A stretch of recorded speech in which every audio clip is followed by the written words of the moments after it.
সিরাজগঞ্জ শিয়ালকোল ইউনিয়নের ৪ নং ওয়ার্ড বিএনপির মতবিনিময় সভা অনুষ্ঠিত। সিরাজগঞ্জ প্রতিনিধি শাহ আলমের প্রতিবেদনে। সোমবার ৩৯ সেপ্টেম্বর ২০২৫ সিরাজগঞ্জ সদর উপজেলার ৪ নং শিয়ালকোল ইউনিয়নের ৪ নং ওয়ার্ড বিএনপির আয়োজনে অ্যাডভোকেট এস.এম. নাজমুল ইসলামের সভাপতিত্বে এই মতবিনিময় সভা অনুষ্ঠিত হয়।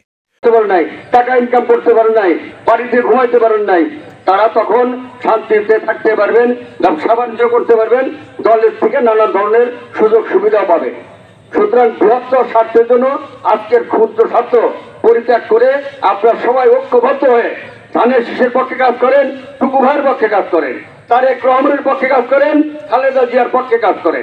বাংলাদেশ জাতীয়তাবাদী দলের মার্কা ধানের শীষকে আপনারা বিজয়ী করেন, যাতে সিরাজগঞ্জের এমপি হিসেবে টুকু ভাই নির্বাচিত হয় এবং জাতীয় সংসদের সদস্য হিসেবে তিনি মন্ত্রী পরিষদের জায়গা করে নিতে পারেন। প্রধান অতিথি হিসাবে উপস্থিত ছিলেন বাবু অমর কৃষ্ণ দাস, সহ-সভাপতি, সিরাজগঞ্জ জেলা বিএনপি।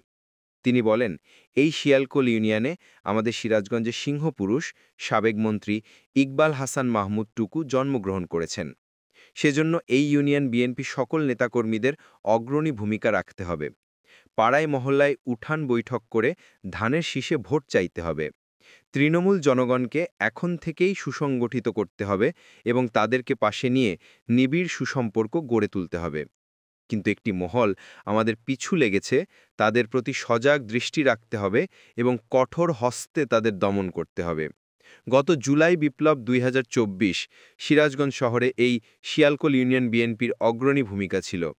এ সময় আরও উপস্থিত ছিলেন জনাব মোহাম্মদ টুপা সরকার, সাবেক সভাপতি ৪ নং শিয়ালকোল ইউনিয়ন, জনাব মোহাম্মদ নূর আলম মুন্সি, সাবেক সাধারণ সম্পাদক ৪ নং শিয়ালকোল ইউনিয়ন, পরিশ্রমী বিএনপি নেতা নূর আলম মুন্সি, সদর থানা বিএনপি সাবেক সহ-সভাপতি নূর আলম তালুকদার, সিরাজগঞ্জ সদর উপজেলা যুবদলের সাবেক সংগ্রামী সাধারণ সম্পাদক তৌহিদ আলম, শিয়ালকোল ইউনিয়ন বিএনপি সাবেক যুগ্ম সম্পাদক শহীদুল্লাহ খন্দকার শিপন, সাবেক সাংগঠনিক জিব্রাইল হোসেন, শিয়ালকোল ইউনিয়ন বিএনপি সাবেক সিনিয়র সহসভাপতি আনিসুর রহমান তালুকদার, সাবেক চেয়ারম্যান শাহজামাল আকন্দ, ডাক্তার মোহাম্মদ আলাউদ্দিন সরকার, সাবেক সিনিয়র সহসভাপতি শিয়ালকোল ইউনিয়ন যুবদল ও কারা নির্যাতিত নেতা সহ সকল অঙ্গ সংগঠনের নেতাকর্মীগণ উপস্থিত ছিলেন।